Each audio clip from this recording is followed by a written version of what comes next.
Hey guys, Board now back with you. On this video I will be talking about episode 8 of the 4th season of The Handmaid's Tale. It is called Testimony, and continuing on from last week's, we go on with this murky path that June is going down this very destructive path in many senses, and really what we're seeing building now even more in this episode is this sense of revenge, that she wants to go full-blown revenge against people like Serena and Fred and, well, pretty much the whole world in a way.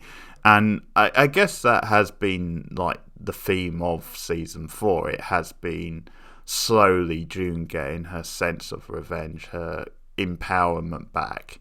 So in some ways I don't really have a problem with them going down this path. I guess the only concern is that maybe it could get a bit repetitive and that we might sort of repeat too many old beats. But obviously it's a logical way for them to go. And it does again end up in a very murky place for her, where in some ways she's gaining ground, in some ways she's sort of crawling her power back and getting a sense of herself again. But you have to ask at what cost. Is she going about it the right way? So a good example of that in this episode is then they have this meeting, like these weekly meetings with the former handmaids at like the local library in Canada, and they're sort of discussing the options for June in terms of, because this is the episode where she's going to give testimony against the Waterfords, and the group are all kind of saying that you don't have to go, June, you don't put yourself through this. Moira says a written testimony would do, and this again is something where the episode does a nice sort of job of book ending where we are at the start, where compared to where we are in the beginning. The end, because there is like a turnaround in the sort of attitude of the group. But in any case, it's a nice bit of direction, because it's playing like the Portishead song, Just Wanna Be a Woman, and it's the camera's slowly tracking in on June, and it finally gets close up to her where she says, I'm not afraid, I can't fucking wait, is the line. So it leads to the testimony scene, and there's stuff going on in the background with June and Luke where she's still sort of keeping him at arm's length. She says at one point she doesn't want him to be there, and Luke kind of goes behind the back and shows up in any case, but there's still that stuff going on. And once again, from a direction point of view, and obviously the acting is on point from Moss, the testimony scene is really effective. Like the close up again, and just how it focuses on her face. And I think what's interesting about the scene is almost the lack of emotion from June, how sort of controlled and steely she is, almost like maybe she's trying to hold the emotion in. So that's kind of a good thing, kind of like positive and impressive to sort of keep it together in that way, because in a way that's the only sort of logical way to really get your message out there and speak the truth. But it's also a little starter in a way, because this is the sort of thing where you're like, okay, it is alright to get emotional for this sort of thing. But anyway, she lays it out all on the line, what happened exactly in Gilead. And I think what's sort of credit to the scene and the direction and the acting is then it's quite a long scene, but you never really get bored. Now the defense attorney does try and chip holes in this, tried to like discredit June in saying things like you do have a history of affairs, and saying things like you made a choice to be a handmaid. You sort of knew what you were getting yourself into, and June stands firm. But then it's sort of at this point when Fred gets up, and this is a little bit of a jarring moment, just because he is allowed to talk for quite a long time, and you get to this point where him and June are like almost facing off against each other. So it was maybe just a little bit too far in taking you out of it, although you could see what they were going for, because Fred starts spouting all this religious sort of nonsense and saying, well, we did introduce you to your son and all that, and he just tries to justify it as like an act of God. And in the end, June kind of says, well, I'm done with this, I'll come back and do the rest at the proper trial. And that's that. So it's a very effective scene. But yeah, again, the direction for June in this episode is something very sort of murky, where it's almost for every good thing there is like negative. She's still trying to force sex with Luke and still not really communicating with him, and he actually pushes her back in this episode and says, no, let's talk. And that is actually one positive at the end of the episode. Then she does go to him and talks to him. We don't actually see it, it's how the episode ends, but she goes back to him at the house and says, I need to tell you about the last time I saw Hannah in Gilead. So that's obviously going to be where she tells him the truth about the place Hannah was in. And yeah, then she didn't actually remember them so much. But another thing is with her and Emily in this episode, because at the meeting at the start, this sort of random woman shows up, and we soon learn that it's Irene, who was Emily's her aunt in Gilead, and Emily doesn't want to face her. And June is trying to push this agenda. Then the only way to sort of get over yourself and find solace is if you confront people like Irene, if you let them know exactly how you feel. And again, it's all very murky, just because in some ways June does have a point. I think it's something in life where you do need to face your demons, but at the same time, everyone's different, and I mean, maybe it's just a case of people being ready at different times. Also, maybe June is pushing herself too much, because I think Moira does have a good point in counter to this, and that is then it's all right to feel angry, it's all right to feel like revenge, but we can't bring that in here. We can't live that. We have to get on and live our own lives. And I think Moira's right in that. Even if it's only a slow process, I think you do have to eventually get back to living your own life. You can't hold on to the past forever.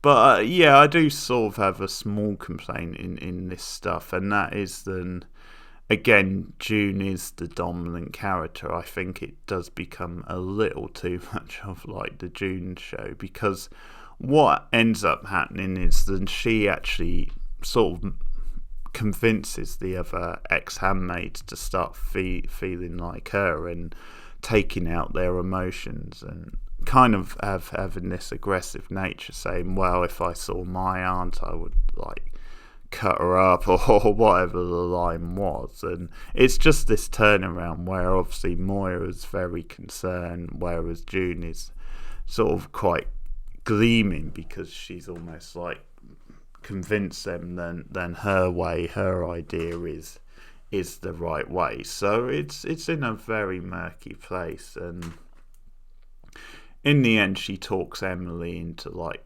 seeing Irene, and she comes in, but again the scene is very dominated by June. But anyway, Emily in the end just says, there's nothing you can do, Irene, to redeem yourself or to make me feel better, and just walks out. And the next day we see Irene sort of hung herself, like taking the easy way out kind of thing. And that becomes a thing at the meeting. But that's sort of a theme that then by the end of the episode, June has turned them around and sort of turned them into like almost like vengeance type beings. And this is really Rory and Moira. Now there is some interesting subplots. One of them is with Lawrence and with Aunt Lydia, because Aunt Lydia has this outburst at like this handmaid because she really gets on her because she doesn't feel she's like cleaning the floor, and part of what drives her like rage is that at one point she sees like two of the newer aunts kind of like smirking and laughing at her. So it's almost like she feels embarrassed, so she has to try and show her sort of force to convince them that, hey, I'm still a serious deal. I'm still not to be messed with. So Lydia's sort of place in the show at the moment, I think, is that they're trying to play up this angle of she's starting to feel like she's losing her powers. She's starting to feel then, or other people are making her feel then maybe she's a bit behind the times in her ways. I really like the scene with Lawrence, actually, where Lawrence kind of gives her a warning. You can't keep doing this sort of stuff. And I think he's very sly and clever, and this is why you get someone like Bradley Whitford to play him, because he does have this sort of very deadpan sort of humour.